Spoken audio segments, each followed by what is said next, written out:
was, 4 or 5 years old. And I don't think anybody will think any less of me because of it. And if they do, that's on them, you know. People ask me about my face tattoos. Do I regret them? And I say no, because if somebody wants to judge me because of them, well, then they're missing out on a lot. If we get past, that fear of people knowing who we are, then we can, actually open up. And when we open up to other people, they open up to us. And that's when we can start to really have some true friendships and relationships and recovery. Very good, Mike. My time got clean, Mike. Let's say the 27th, 28. 28th, 80 days. 80 days. God bless.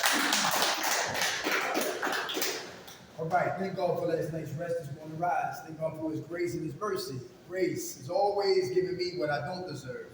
And mercy is not giving me what I do deserve. And for that, I'm eternally grateful. What our brothers doing? Good. All right, we'll be back here at Ready, Willing, and Able. This afternoon, we're going to talk about enemies of recovery. The enemies of recovery, okay? I'm like a promoter, like Don King. I just come to promote dialogue, get you talking. Y'all speak up, I shut up, and turn my ears up, right? Because I don't have all the answers. I'm not a walking encyclopedia. I don't try to profess to know everything. I don't want to know everything. Because when I think you know everything, your life is boring. For those who love to learn, it's a beautiful thing to learn something new or to reinforce what you already knew, all right? So let's get into it. Enemies of recovery, all right? You ready?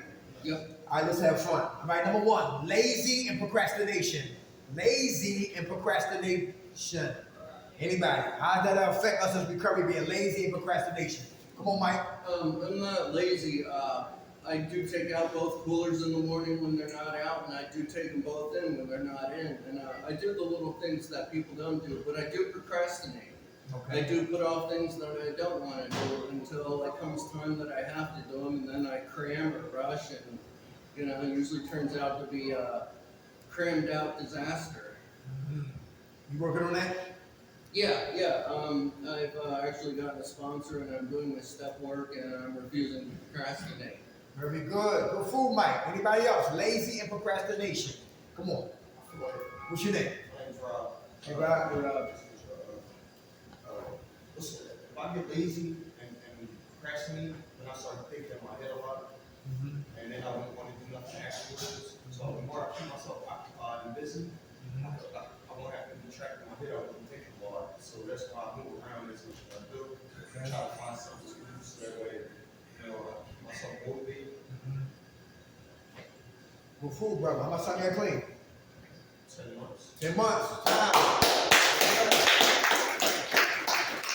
Anybody else? Lazy and procrastination. Come on, what's your name? Jim. Hey, Jim.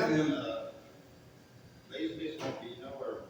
For recovery, you gotta go out and get it. You can't just wait for it to come to you. You got work to do yourself. And procrastination is a bad thing. You put shit off, and the next thing you know, you go out in the real world. You ain't ready for it. You ain't ready enough to help yourself. That's what lazy and procrastination. You gotta go out and do the work. You really want this. That's one way to get it. That's right. How much time you got clean, brother? 101 101 days. days.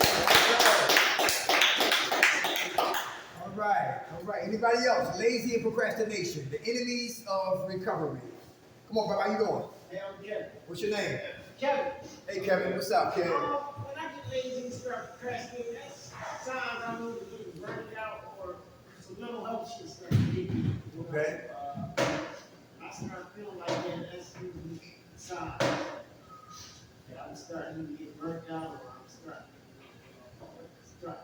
getting into depression. Signs. All right, so what do you do to prevent getting there? I gotta rest more.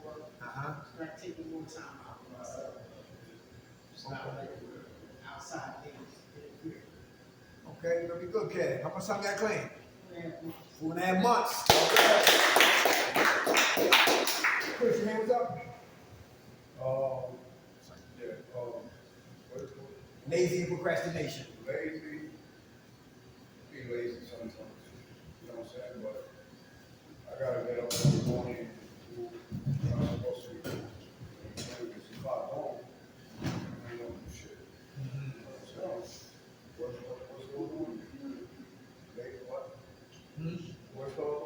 procrastination?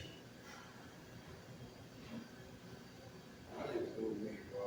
You know what I'm saying? I worry about me, I don't worry about anyone else. You know what I'm saying? I don't got time to, you know, yeah, I'm there, you know what I'm saying, if anybody uses most of the time, man, I do it. You know what I'm saying? It sounds crazy, but that's the way I feel mine, bro. Okay. How much time you got clean, Chris? About to be 11 months. About to be 11 months. Well done. Anybody else? Lazy and procrastination. I know I was never lazy when it was time for me to go get high. Anybody? Never lazy when it's time for me to go get high. Oh, when I got a phone call, hey, I'm ready for you to come get some ass. Never lazy, never procrastinated, never hesitated. I was always on fire to die. Gotta have that same energy to what? Live. I know some days through the course of the day, we ain't gonna always be on fire all day long. But the majority of my days, I got to have the same energy as if I was still using. Alright? The enemies of recovery, lazy and procrastination. Right? Overwhelmed. Who's overwhelmed? Who got a lot on their plate? A lot on their mind. Come on, brother. What's your name? Tyreek. Hey, Tyree, what's going on? Sometimes I feel overwhelmed with trying to get everything back in order. You know, when I was out, you know, in my addiction and stuff, the things that I wasn't taking care of, trying to get all of that back, you know, to where it's supposed to be. You know, and I running around here and there, different appointments and all of that, trying to just, you know, we got to get your identity, you know, and then also preparing for when this is all done, you know, making plans for that, you know, what we're gonna do once I leave the program and stuff like, so that becomes overwhelming too. You know what I'm saying? Looking up the next steps and stuff like that after, you know, this is all over. So that stays on my mind, so that becomes overwhelming. Okay. How do you prioritize your priorities? Well, just one day at a time. I try not to cram everything together and I try to you know, break it down, so to speak. You know what I'm saying? I start do one thing this one day, and then, you know, a couple more days I'll do something. Instead of trying to get it all together, just take my time, you know, talk it out, get the help that I need and stuff like that. You know what I'm saying? Before I just, you know, so. Go crazy. I can relate to that. Yeah. People who's impulsive, they really have a bad time with that. Hard to get organized when you're impulsive, right? Try to do everything at one time. How much time you got clean, brother? 169. Hey, all right. Come on, Mike. Mike, what's up? Well, I'm never physically overwhelmed. Being physically overwhelmed means that you're overtaken and you're flat on your back and you can't do anything. Mentally overwhelmed means that there's too much information for me to handle and I'm being bombarded, which I've never had too much information. Okay. So it means that my feelings are overwhelmed. And I can't afford to be, overwhelmed with my feelings because that's when I use. And so I need to refuse to be overwhelmed by my emotions. And when I'm overwhelmed by my emotions, that means I don't know how to manage them. And managing my emotions in recovery is very, very important to me. Anybody hear that? That's really important. One thing that I always wondered is if God never gives us more than we can handle, then why do people kill themselves? Probably disconnect with the higher power. Yeah. Lack of faith. That's one thing that I kind of thought about in recovery is that I think there's a disconnect between this and this, and there's a disconnect between these and these. I agree, brother. I gotta put it all together. Yep. The mind and the heart gotta be on the same channel. Is that true? Yep. Cause my mouth can say anything, but my heart ain't there. I'm a hypocrite and I'm a liar. I've been there before too. So the mind gotta be on the same channel with the heart. How about boredom? Anybody get bored in here? And that's definitely an enemy of what? Of recovery. Being bored and doing nothing with it to kill the boredom. What's your name? Shalom. How you doing, brother? Good. I get bored because with recovery period. Like I get into my relapse phase where I just want to start doing drugs again and feel like I can go back out there. I feel like recovery is boring sometimes. And you know when you're out there with the actions and stuff, getting high, running around, being high, sometimes I get bored with recovery, but it's the right thing to do. Without a doubt. Love your honesty. Everybody hear that? He said sometimes recovery is boring. And they get tired of what? Recovering. Very good. So what you doing different this time? Just accept more. Ah. Like, 'cause you want to grow old. Yeah. You want to grow old. You don't want to die young. Come on. So it's like you gotta accept growing up. Come on. Like only kids want to play all day. Come on. So it's like grown men, you gonna take some slow days and slow the hell down instead of it's like the tortoise and the hare. The hare was running all fast. That's right. And the tortoise was going slow. So now I'm like, I want to take it slow because I want to win a race. Good fool, brother. Slow and steady wins the race. Yes. I had those records. How much time you got clean? 2 months. Hey, all right. Good fool. Anybody else boredom? Come on. My name is King, man. And King. When I used to get up bored, I normally used to get high. That's how I occupy my time. And now I'm just trying to do things differently when I'm bored. Like come up with an activity or just do nothing at all. That pays too, like just like the cravings come, the emotions come, all these things pass by. It's like the eye that come down, mad, that eventually go away. Like these emotions and feelings will eventually go away. So what you do when how you feeling those ways, like, you just can't act on board, so just go high. So that's what I do now. Just figure out something to do or do nothing at all. You know, at that time pass. That's right. Something to do. Going things differently and coming up with some activities sometimes. Maybe play cards, watch a movie, watch a show, attend one of these meetings. Anything as long as I don't do what I used to do. That's it. Very good. Yeah. I'm gonna sing y'all clean now. 2 months. All right, all right. Anybody want to be certified peer specialist? In my phone before I leave, I give you the information. They got a class you can take certified peer specialist. It's a free training and it's coming up. You got to sign before August the 17th. That's over there on 2200 block over there by Cecil B. Moore. It starts in September, right? Yeah, it starts in September. Very I good. already did it. Oh, you did? Okay, so if anybody here want information on be certified peer specialist, to kill boredom. Because guess what? Certified peer specialists can escort us into buildings that what? They need us. Kirkbride need men. Fairmont Behavioral need men. Recovery Centers of America, we do groups up there tomorrow, God willing, out Devon. And they got a lot of people that never did drugs, but working with people who did drugs. And sometimes that might be a disconnect, because some people can't really relate.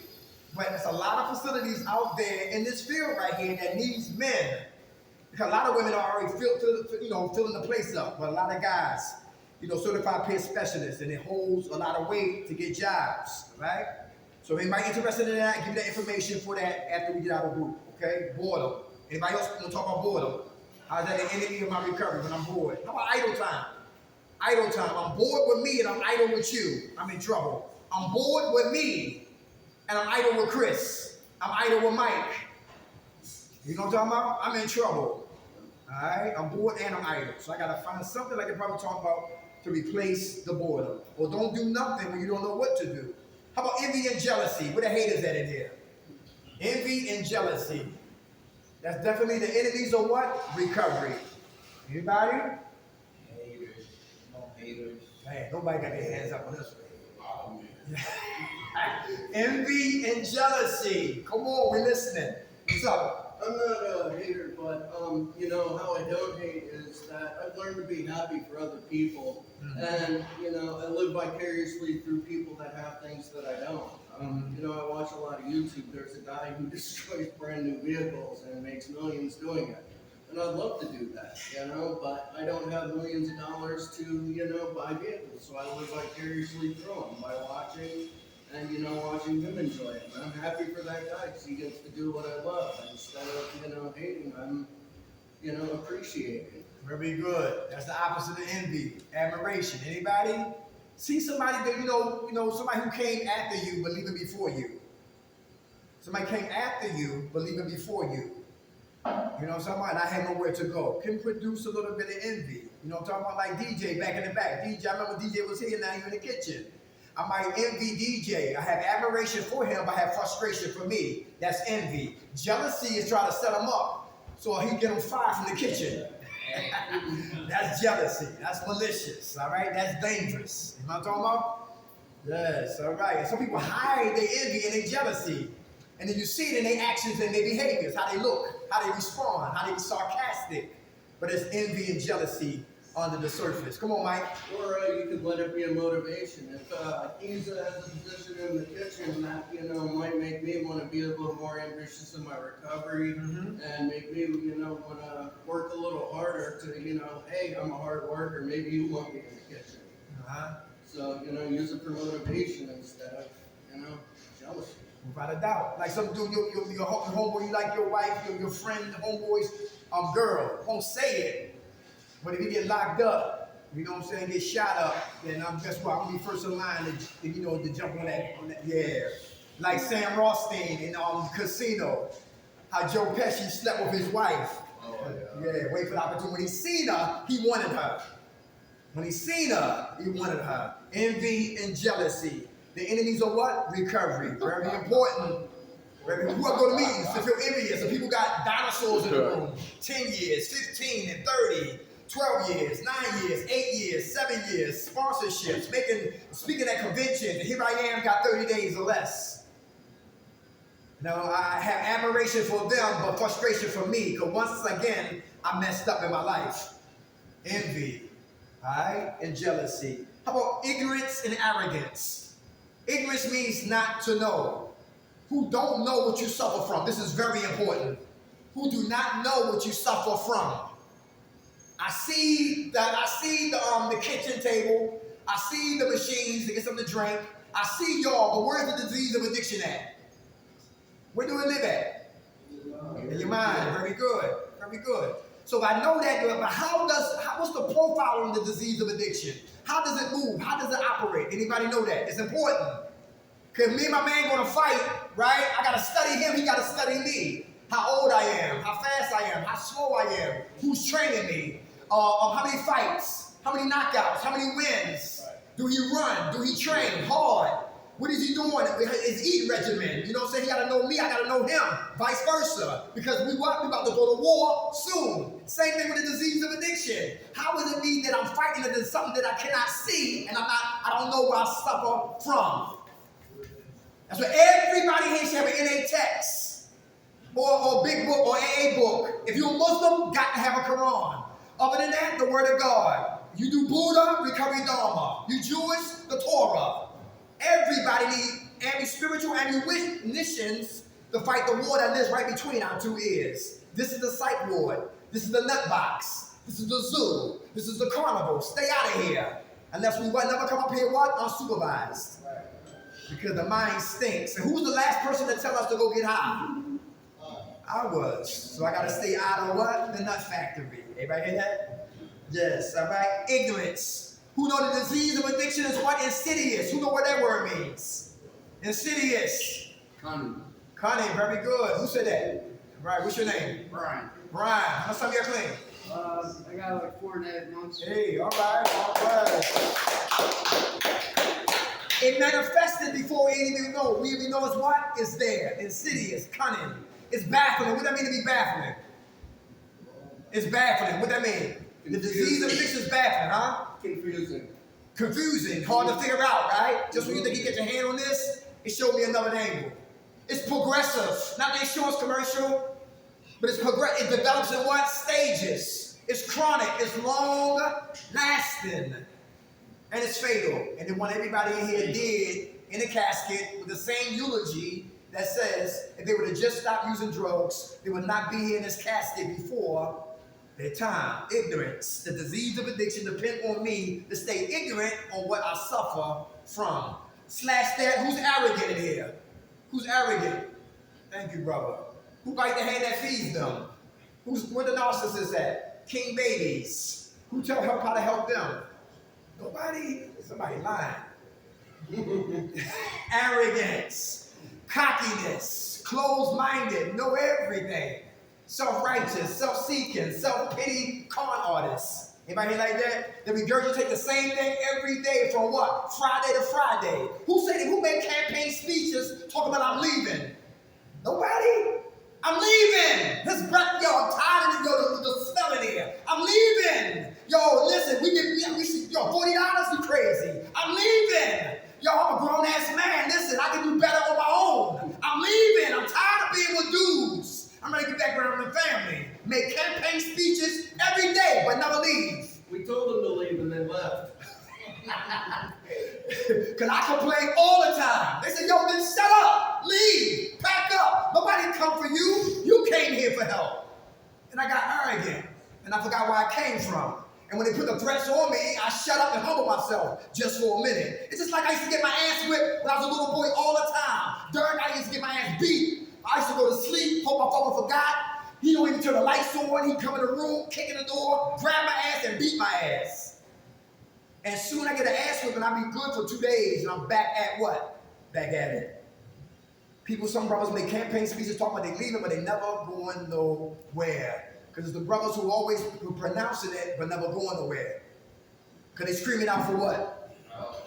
Without a doubt. Arrogance can definitely get me high, and that's the enemy of recovery. How about this right here? Secrets keep us sick. Who stuff they pain? Stuff they hurt. Come on, we'll talk about that? We listening. Why we stuff? Who don't want to be vulnerable? Who don't want to be exposed? Come on, we listening. I used to stuff my feelings and it would come out sideways. If I didn't like something that somebody did, I would let it irritate me and get at me, and I would let it build and build till it come out sideways. Either I'd snap at somebody else or I'd snap on myself and you. So, now I speak about everything. If something bothers me, I talk about it immediately. I don't hide it. There's nothing that I can't say, to somebody's face that I won't say behind their back. Or wait, there's nothing I'll say behind somebody's back that I won't say to their face. Okay. Very And, good.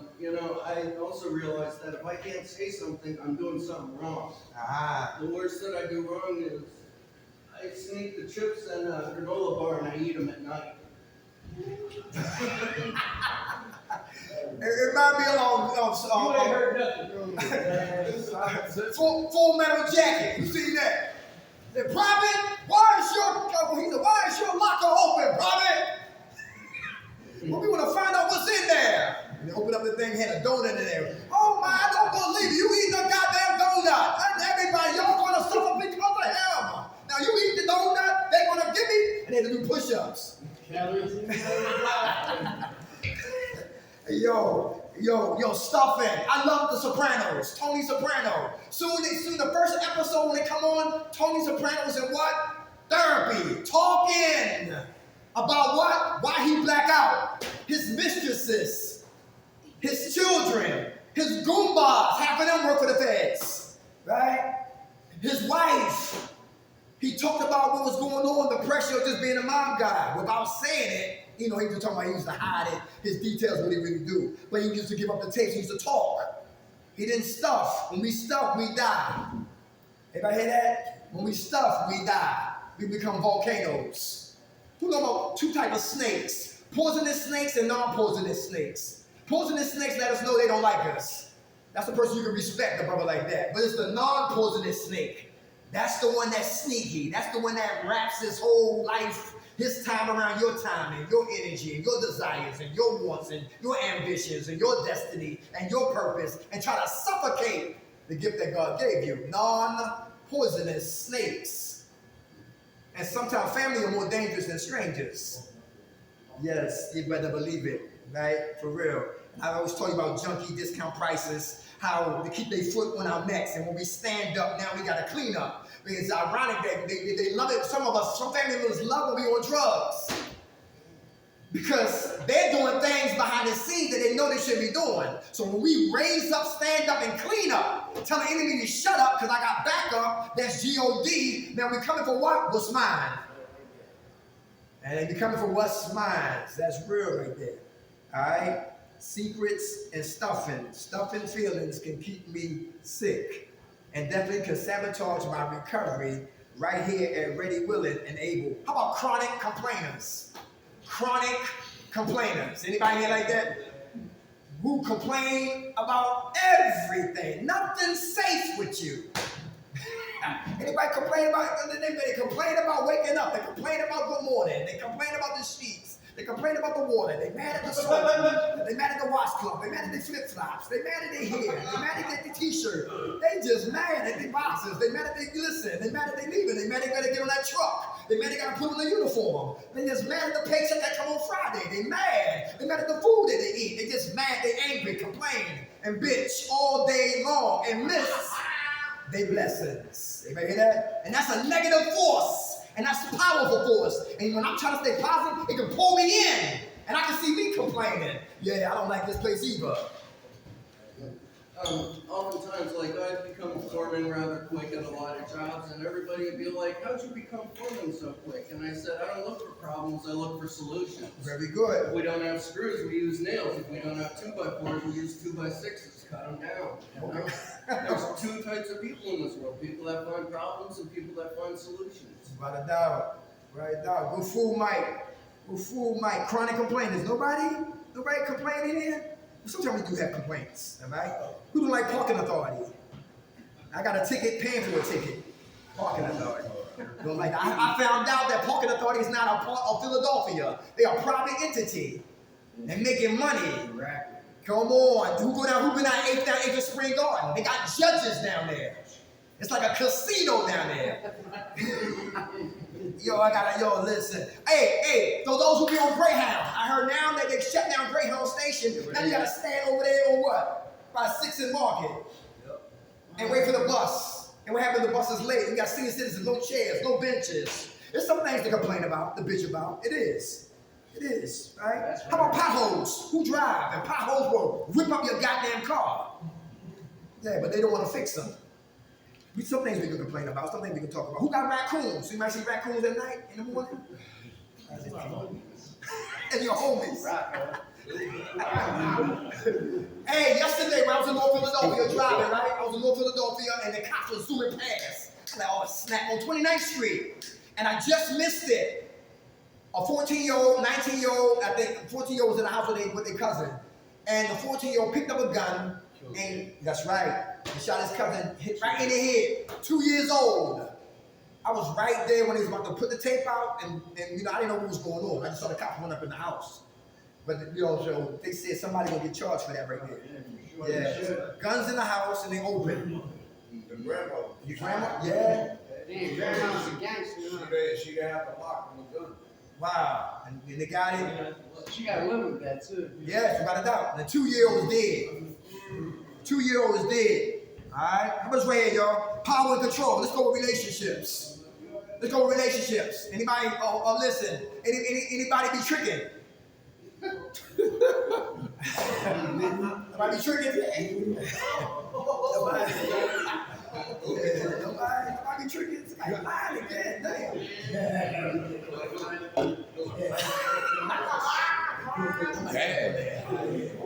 Is the Carlisle Hotel still open or it's closed? Right there? Yeah, okay.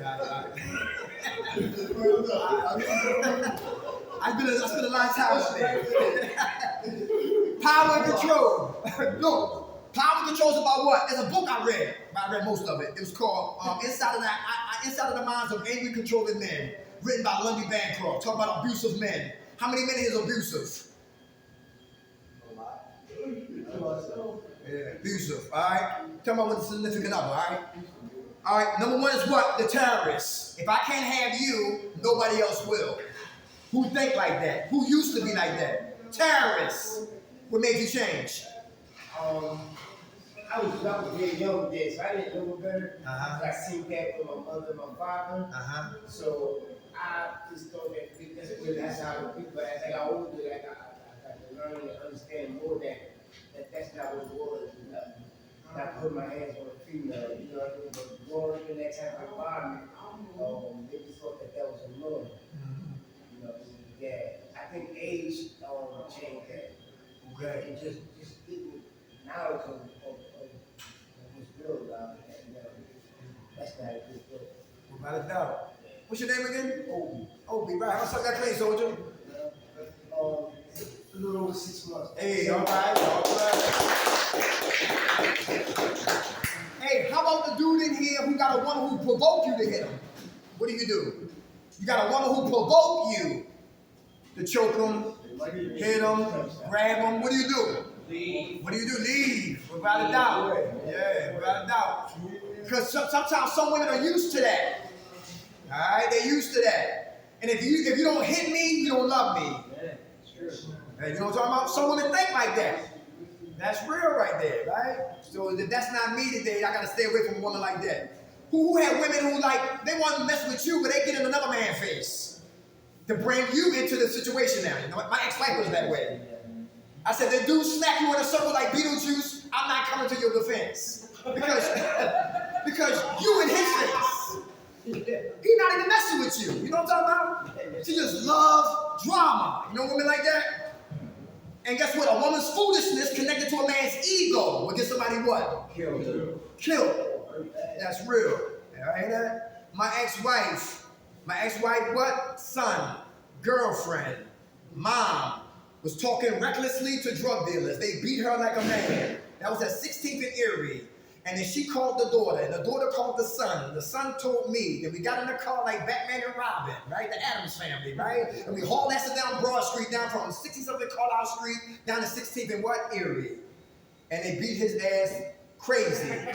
Tasers, and it's beating his ass, right? The whole block. By the time I got around this, he was walking out of the ass whipping to the paramedics, right?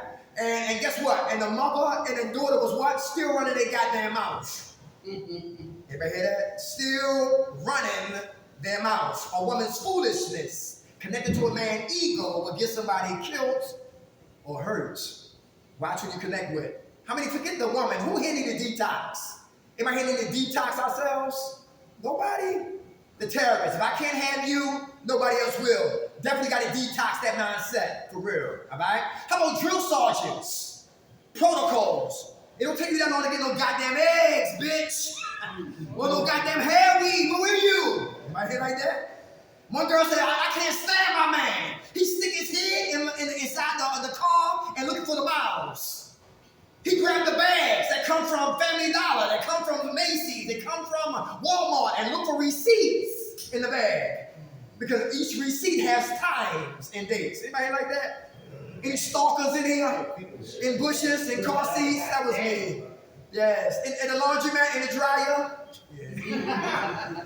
Under the car, stalkers. Who here got insecurities, but you masked it with what? Bravery and courage. And you guess what? And your lady might like tall men, but you 5'9" and 5'7". So you'll never take your ladies to a Sixers game. Insecurities. She loves to laugh, but I'm boring. So we never go to a comedy club. My insecurities rape spontaneity. Know what I'm talking about? The drill sergeant, protocol. The terrorists will kill you. If I can't have you, nobody else will. How about the players in here? Any players in here? Like my brother says, when we get older, we got to grow up. I'm 52. I used to play all the time. And back in Baltimore City, 4th of July, we used to go there and say, who get the most phone numbers? I come, I said, how do you get? He said, 15. I said, I got 17. Nah, I win. I get home and call them. This number you have dialed is disconnected. Now this number right here is somebody else and all that, man. So out of 17, I got 5. Yeah. And 4 of them were crazy. You know what I'm talking about? Listen. So I really didn't do a goddamn thing. But I was what? Immature. Alright? Immature. I had to grow up. Because a lot of times I wanted sex, but I really wanted love. Let me say that again. I seek sex, but I really wanted was love. Anybody here like that? Because you can get sex, but be intimate. Give me intimacy. Give a little bit of you, she give you a little bit of her.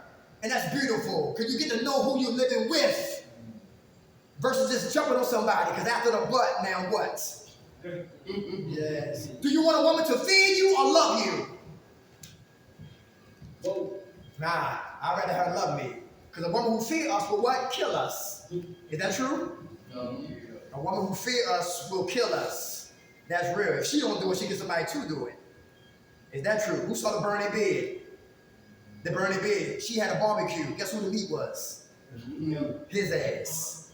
It just baffled me crazy how a dude can beat his woman and go to sleep right beside her. Like, I dare you. Good gracious. Beat her and go to sleep. Who heard of Lorraine Bobbitt? the shero for a lot of women out there. She was from a third world country. Her husband was an ex-Marine. He get drunk and rape her when he got ready. She said, not tonight, raped her. He went to sleep, chopped his penis off. Penis in one hand, threw it out the window, 40 feet from 7-Eleven. Cop said, let me tell you something. Found his penis, put it on ice, took it to the hospital, stitched him up. He did 5 porno movies with a decapitated penis. Lorraine Bobbitt. I watched that on the ID channel. Wives with Knives. Relationships, power and control are real. And I'm talking about the best relationship is with who? Yourself and your high power. That's very important. Don't look, pray for one. You're queen out there if you don't got one. Don't look, pray for her. She will what? Arise. Just when you thought, when you weren't even looking for her, she'll be right there. And a lot of times it's the one we see every day that we walk right past. Let me keep moving. Power and what? Control. How about the mentally ill? Who hide behind a diagnosis? Anybody hide behind a diagnosis? If anybody if you're in a relationship and you 302 or 201, mentally ill or on the books as crazy or mental, and somebody hurt us or we hurt them, we can walk. They can walk. That's real. Who check people medicine when you go to the medicine cabinet? You check what they take meds for. Is that important? Or ask questions. Power and what? Control. Definitely an enemy of what? Recovery. Because there's no peace in power to try to control somebody and try to dictate to them. Like the brother said, a lot of us have bad examples of how men treat women. Some men don't like women in authority. I see it all day long at Kirk Bride. Disrespecting the women who worked at the techs. Disrespecting them. Because it ain't about the females, it's about what? Their unresolved issues with their mothers. Or their stepmoms. Or the woman who raised them. That's their anger. That's the frustration. And never dealt with it. And now they're grown men with the same issues that they had when they was little boys. Power and control. That's big. Players. Ain't no players, no pimps in here, counterfeit pimps. Nobody try to pimp nobody? I was a counterfeit pimp. Yeah, all right, okay. High heel shoes on. They look like straight up clowns. How about pessimistic? What time is it? 2:40. All right. Pessimistic. Who got a negative mindset? I learned something about being negative. They said, this lady at Valley Forge said this. She was going to school to be a dentist. And one of her dissertation papers, she had to write about people with cancer. People with cancer who are negative die early. People with cancer who are positive live a little bit longer. Pessimistic, negative mindset. It's like termites. When you see termites that eat up your house, the foundation of your house, emotional termites. That's what they eat us up inside our lives. Doubt, anxiety, fear, worry. Doubt, fear, anxiety, worry. Emotional termites. And can never have peace of mind and will definitely distract me from what? My recovery process. Pessimistic. One guy from Valley Forge, he had 6 months to live, so he smoked crack. And God got him to what? Right into the facility to get his life together. One guy said, listen, my grandmother had 2 months to live. She had 2 years to live. She died in 2 months because she was negative. My father, they gave him 3 months to live. He lived for 6 years because he was positive. Stay what? Optimistic. That's the opposite of what? Pessimistic. All right? Anybody negative in here? Anybody negative? Negativity can eat us spiritually alive from the inside out. How about denial? Don't even know I'm lying. Anybody got mail at that address called denial? Who in here, you in here, we working right there, but you can't handle money. I love examples. Yeah, I love examples. And we got to be real. And see, I used to be phony for a lot of brothers who didn't give a damn about me anyway. Then it came, I died or live, right? But I was fronting for the brothers, right? And I could never tell no brother I couldn't handle money. And it's all right. I can't handle money right now. I'm early in my process. But just because you working, you got money, and I want to work and do the same thing too. That's a form of what? Envy. I want what you got. I want to be doing what you're doing right here until I get my own place. But I'm not ready. But I'm a liar to myself. And that's an enemy of what? Recovery. Because money was never the problem. My mind hasn't changed. And my heart hasn't changed. So I will always do the wrong thing with this change. To thyself be what? True. Denial. Denial. He needed to be my payee, until I get what? To hold my money.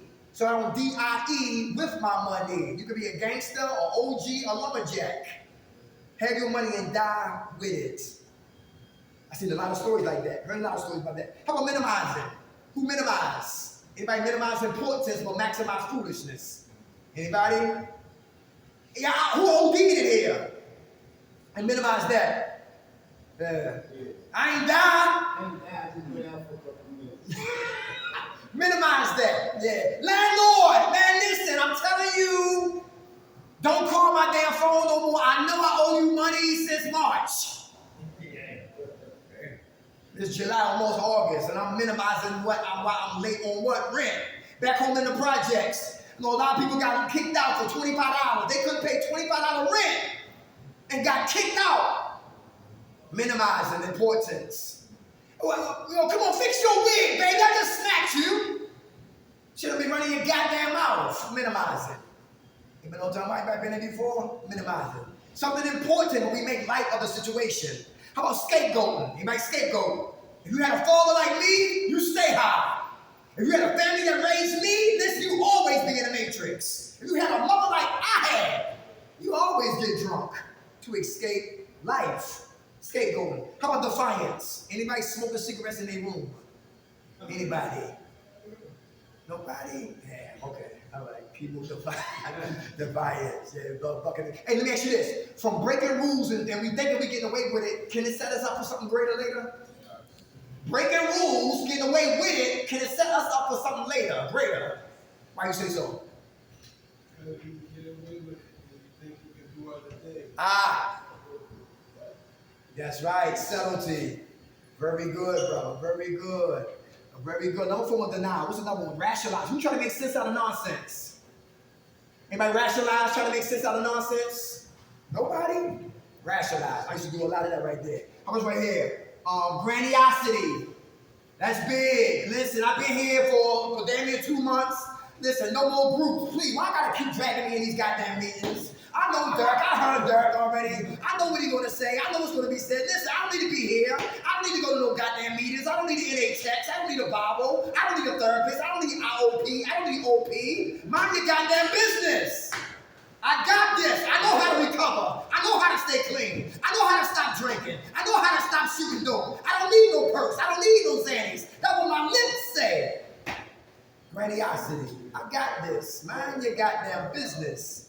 I've been there, and when I got high again. I used to be like that, and that's what made me fail the program. I thought because I had money saved up already that I could do my own thing, and I was smoking upstairs in the rooms, hopping on the roof, smoking at nighttime. On the roof? Yeah, on the roof, doing dumb shit.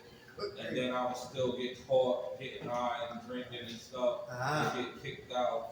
So that set me up because I was getting away with little shit that I would get caught on the bigger shit. And then even though I had money, now I'm kicked out. Now I'm spending that money because I got kicked out getting high. And all I needed was structure. The money not saving you because you're getting higher now. You got addiction. It don't matter how the more money you got, the more damage you're gonna be. You better off broke with addiction than to have money in addiction. Because you're just gonna destroy yourself more. The more money you got, you're gonna destroy yourself. Millionaires gonna destroy themselves with OD with addiction. So I'd rather be poor with addiction than have money in addiction. So that's the grandiose part. Very good, brother. Very good. Thank you for sharing that. I'm gonna say this one thing, we're gonna shut it down. Who's seen the movie 730? Because it plays a part like this. 730, right? The brother sold drugs, went to jail, did 5 years, came home. He didn't go back to the block, he got a job at a tire shop. His boss was a Puerto Rican brother. He used to call him El Stupido, right? El Stupido. The guy who played Notorious. He played in the movie, right? He's the drug dealer. His baby mom wanted him to sell drugs because all she liked was drug dealer, fast money. He said he's not doing that. So she used to give him hell. Well, you ain't no goddamn man. His homeboys, who he put on to sell drugs, now they trying to get him back to the block. He said, I'm not doing that no more. I did time, I'm not going back to the block. So he had pressure from his baby mom, pressure from his job, pressure from what? His homeboys. And it was a scene when the little boy was, what happened was, she left. And then the baby mom went to the drug dealer. and they had sex. And I knew the next question was coming out his lips. Can I put work in your house? And she said yes. And the lights came on. And she had money. And then boom, she thought she was living up for a little bit. But things got intense real quick. The little boys was what? Looking for their toys. The mother and her girlfriend was in there smoking weed and getting drunk. 7:30. Going somewhere.